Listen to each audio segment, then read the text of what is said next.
Hi Jake, it's Friday, February 25th, 2011. Jake, let me start out by saying that your 15 seconds of fail should not be named that. It was actually 16 seconds long, which is false advertising, so it's actually 16 seconds of suck. Boom! How does that feel, Jake? Does it sting? Because it doesn't sting as hard as the lack of effort that you put into that video. That hurt me, Jake. It hurt me right here. Again. What the hell is going on with my hair? You have to be gentle with us, you know, easing us into those kind of videos. I mean, when you ease into the frame, in your background is your quasi-naked roommate. I mean, I know it's 15 seconds, but I don't know of what, and it kind of freaks me out, just saying. But yeah, I don't know if, should I like skip, if like you skip a day, should I skip a day? Because I feel needy that I like am doing a video right now on a Friday afternoon. It kind of makes me sad and lonely. Like you're out doing stuff and you're crazy, you don't have time to make stupid videos, and then I'm sitting here like, oh well, I don't have anything else better to do. Record, I am doing things. I'm just taking the time to sit down and converse with my dear friend Jake before I go out into the world and have adventures or something, or not, or maybe, but not really. Here's Jake, I still love you. Anyway, since I don't have anything else interesting to talk about, and since I love you so much, Katie, I'm going to grant your request and rant about Glee. Now, Jake, I know you probably don't watch Glee, but I don't really care because you pissed me off, Jake. Don't screw with me. Not really. We're cool, but not really. But really, but not really. But really, but not really. What really attracted me to Glee, other than, you know, the really impressive mashup of music, was the sort of comedy format that they had created for themselves. I liked the preliminary episodes of Glee because the show did not take itself too seriously. As the show progressed and they tried to give the characters emotional depth, they started to take themselves seriously. Before you know it, they would have dramatic changes in relationships. People would start, you know, switching around who they were seeing. There would be episodes where, like the God episode, where, you know, there were like deep philosophical issues being raised. I can understand the dramedy format that they're trying to create, but I think that they're not quite nailing down the proper balance between the two. See, over the past half season or so, they've been throwing in a lot more relationship changes. I don't know if that's supposed to be a satirization of like high school life and the minimal, you know, shallow relationships that people have. The problem is that these relationships are starting and ending so rapidly that no one can take them seriously and completely sort of, I think, kind of shuffle off those characters as irrelevant. Right now, Gleeks that are watching, if there are any, I want you to think about characters and how like the web of relationships sort of intertwines with each other, and how many different characters have slept or made out with or, you know, hooked up with one another. Isn't it kind of ridiculous? I understand the need for intrigue and love triangles and different, you know, polygons, but the thing is that over a single episode, a relationship will change completely. Doesn't it seem sort of unrealistic that Sam, who spent the entire lead up to sectionals pining over Quinn, would just immediately drop her for Santana? Or on the other side of that, as much as they've tried to develop Quinn as a character, you know, she's gone through this whole like emotional change with having a baby and whatnot. Sorry if I'm spoiling anything for you. You should be up to date. Why the hell are you watching this? And she, you know, became a better person. They even had the whole thing about how she was like an outsider, and she's become a Gleek as well. And yet now she's doing the same thing to Sam that she did to Finn, and that shows that there was absolutely no growth in her character development. It makes her incredibly unlikable in that sense. And I know that they're supposed to be naive high school kids, but you have to create a sense of genuine humanity if you're going to go the route of making us care about the relationships. If you're going to have relationship conflicts, you need to have them sort of, as I think people actually consider, you know, breaking and making relationships, over the course of like a couple of episodes. Like they have those first inklings and suspicions, which I guess they sort of did with this new Finn, Quinn, Sam thing, but you have to, again, stretch it out, make people think about things so that the switches become more relevant and they become more emotionally driven for the audience, I think. And for the most part, I guess there's been a good balance of episodes to kind of create the feel that I think they're going for, but when they do things like the Justin Bieber episode, it sort of totally makes me think that they have no idea what the thing that they are studying are, which are like high schoolers. First thing about the Justin Bieber episode, he's already cut his hair like a week after that video came out, and so now it's irrelevant. So how do you feel, creators of Glee? The episode that you created a week ago is now irrelevant. Okay, so I was under the impression that Justin Bieber particularly appealed from, like, you know, a romantic standpoint to girls who are a little bit younger than him, so girls that are like 13, 14, at the max, like, you know, because they look up to him kind of like, you know, the Donny Osmond of contemporary popular culture.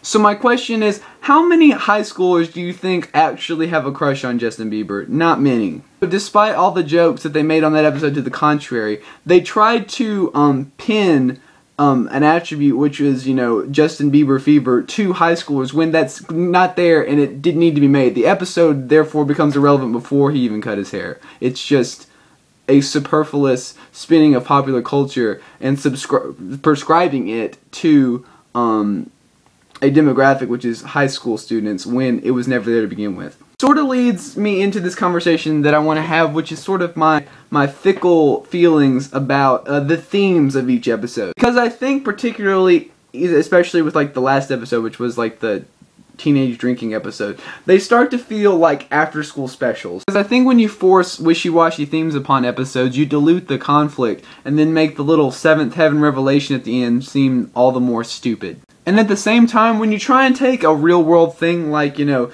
teenage drunkenness and, you know, apply it as though it's a conflict within the confines of this pseudo-realistic world that they've created, it becomes even weirder. Because you get things like Puck saying, hey, you know, we see grown-ups having fun with alcohol all the time, and that's why we do it. No, you don't. You do it because you find it fun. Like, we're not so impressionable that we think that, you know, watching Brad Pitt drink a beer is going to make it awesome.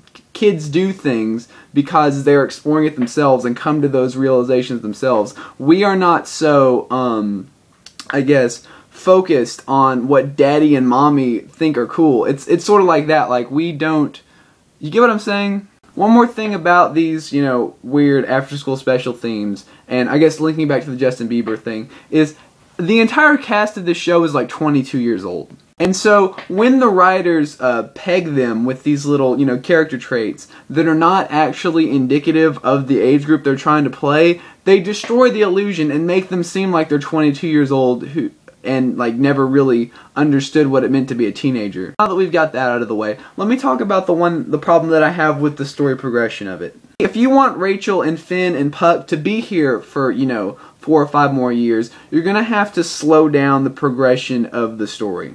If the first season took place over a singular year, then and they were already sophomores, so now they're juniors, so they've got 1 more year before they go off to college. So either you can do what my boss thinks that they're gonna do, which is like, you know, extend it out and to have like them all going to the same college or something, or you could slow down the timeline for the episodes. For instance, I think that they should have started out with having sectionals be the end of the first season, and then regionals, and then nationals. That way that you can sort of, maybe not that much, but you could sort of stretch it out. Instead of having every episode be a week, you could have 2 or 3 days between Glee Club visits, I guess. And if they're going to keep it so that they have 1 year being a single school year, they need to start cycling in new characters. They need explosive new talent coming in at the beginning of every year and introducing new characters as new ones have to leave. But they're not doing that. I understand that they have to, you know, alienate the Glee Club as like this, you know, dorky little niche, which itself is sort of falling apart anyway. I don't care if it's like, you know,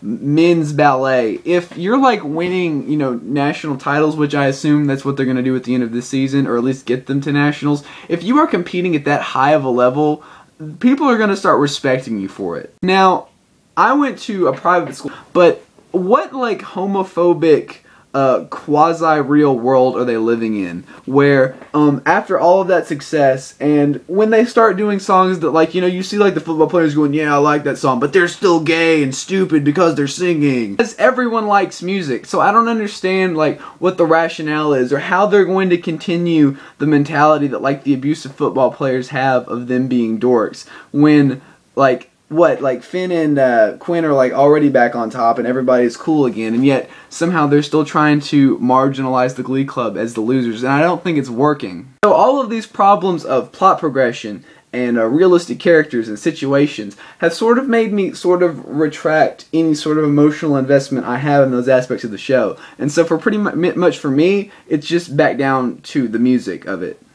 I'm not really looking for just covers anymore. I want mashups and I want really original spins on things. Which is why I'm apprehensive and yet optimistic about this notion of like, you know, original songs that they're going to have. I hope that that works out well, but what they really do need to do are start coming up with really original covers. Back when, of like the 3 seasons of American Idol I watched, I remember when David Cook did this really cool cover of Eleanor Rigby, I think, on which is a Beatles song, but he did it in like a grunge rock kind of way. That's what they need. They need really original spins on classic ballads and songs. Which is why I think mashups work so well, because they combine like an iconic, possibly even like Broadway styled classic track with something new and modern in order to kind of fuse elements together to create something totally new. And that's what you need to start trying to sell us, is new things. We don't need recycled old crap.